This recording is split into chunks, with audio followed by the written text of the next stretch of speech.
Intinya apa? Intinya obat-obat dan vitamin itu harus ada di pasaran, harus ada di apotek-apotek yang Bapak sebutkan, ribuan apotek Bapak. Jangan sampai hilang di pasaran. Jangan sampai obat itu mengalami yang nasib yang sama seperti oksigen, Pak. Ya, jangan sampai obat ini dan vitamin itu mengalami nasib yang sama seperti oksigen. Memang kalau kurang uang ngomong kurang uang. Tolong jelaskan suntikan vaksin ketiga itu. Terima kasih sudah klik video ini. Jangan lupa tekan tombol subscribe untuk bergabung. Dalam hitungan saya persilahkan kalian untuk tekan tombol subscribe. 10, 3, 2, 1. Saya ucapkan selamat bergabung dalam channel ini. Pak Dirut Bio Farma, Dirut Indofarma, Kimia Farma, dan Pak Pros, secara prinsip rapat hari ini yang dipimpin Pak Martin adalah ingin memberikan dukungan dan meminta Bapak bekerja lebih keras lagi. Yang pertama untuk Pak Hanesti ya. Pertama soal vaksin, Pak. Sekarang kita lihat di berbagai negara, salah satunya Turki, itu sudah mulai suntik yang ketiga, suntik vaksin yang ketiga bagi Sinovac. Nah, pertanyaan saya, ini kebijakan pemerintah Kementerian Kesehatan berkoordinasi dengan Bio Farma seperti apa? Apakah di Indonesia nanti akan ada suntik ketiga atau tidak?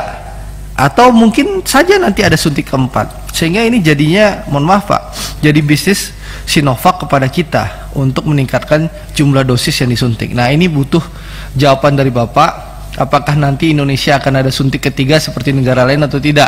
Seperti Pak Nyoman Parte bilang tadi, sudah banyak sebenarnya orang yang suntik ketiga Sinovac, ya, tapi diam-diam. Nah, Indonesia apakah akan menjalankan seperti Turki atau tidak? Itu satu. Yang kedua, Pak, tadi saya sudah mencoba soal saliva, Pak. Hari Jumat minggu lalu saya sudah mencoba memakai saliva ya. Jadi saliva itu menurut saya tidak sakit ya, hanya diemut-emut kayak kita makan permen dalam berapa menit ya. Nah, menurut saya ini perlu Bapak sosialisasikan.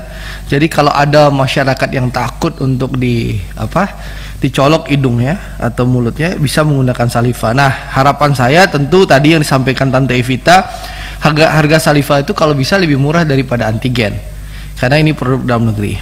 Lalu yang kedua, untuk Pak Dirut Indofarma, Bapak memproduksi oseltamivir, Pak.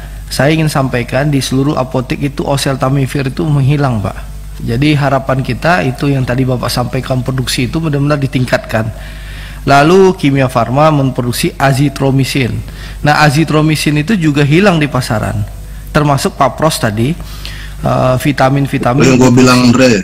Jadi saya ingin menyampaikan, Pak, Bapak sampaikan saja kepada kami apa kebutuhan Bapak semua, baik Indofarma, Kimia Farma, Fapros maupun Bio Farma, supaya kita bisa berikan dukungan politik.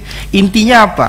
Intinya obat-obat dan vitamin itu harus ada di pasaran, harus ada di apotek-apotek yang Bapak sebutkan, ribuan apotek Bapak. Jangan sampai hilang di pasaran ya. Itu kepentingan kami di Komisi 6. Makanya kami mengadakan rapat ini untuk memastikan rakyat Indonesia bisa mendapatkan akses membeli obat-obat yang disebutkan ini, gitu loh. Jangan sampai BUMN ini produksi, tapi di lapangan tidak ada. Nah, untuk itu Pak, dalam kesempatan hari ini kami ingin meminta Bapak habis-habisan memproduksi. Apa yang Bapak butuhkan sampaikan kepada kami. Besok akan kami minta Menteri BUMN Pak Erick Thohir untuk memberikan dukungan apapun kepada bapak-bapak semuanya, agar jangan sampai obat itu mengalami yang nasib yang sama seperti oksigen, Pak. Ya, jangan sampai obat ini dan vitamin itu mengalami nasib yang sama seperti oksigen. Nah, untuk itu Bapak sampaikan kepada kami apa kendala Bapak. Memang kalau kurang uang ngomong kurang uang, seperti yang disampaikan oleh Bu Fatimah kemarin. Ya, beliau hanya bisa membangun 500 bed, padahal kebutuhan kita minimal 2000 bed. Karena apa, Bu? Karena uang kurang. Nanti kita akan sampaikan ke Pak Menteri BUMN. Jadi intinya gitu, Pak. Tolong jelaskan suntikan vaksin ketiga itu seperti di Turki ke kami. Lalu Indofarma, Kimia Farma, Pak Pros, pastikan barang-barang Bapak produksi itu ada, terutama di apotek-apotek milik pemerintah atau milik BUMN. Terima kasih. Selamat bertugas. kita akan dukung Bapak semuanya, karena bagaimanapun juga nasib bangsa ini tergantung juga salah satunya dengan kinerja BUMN Kesehatan yang Bapak pimpin. Terima kasih pimpinan. Wassalamualaikum warahmatullahi wabarakatuh.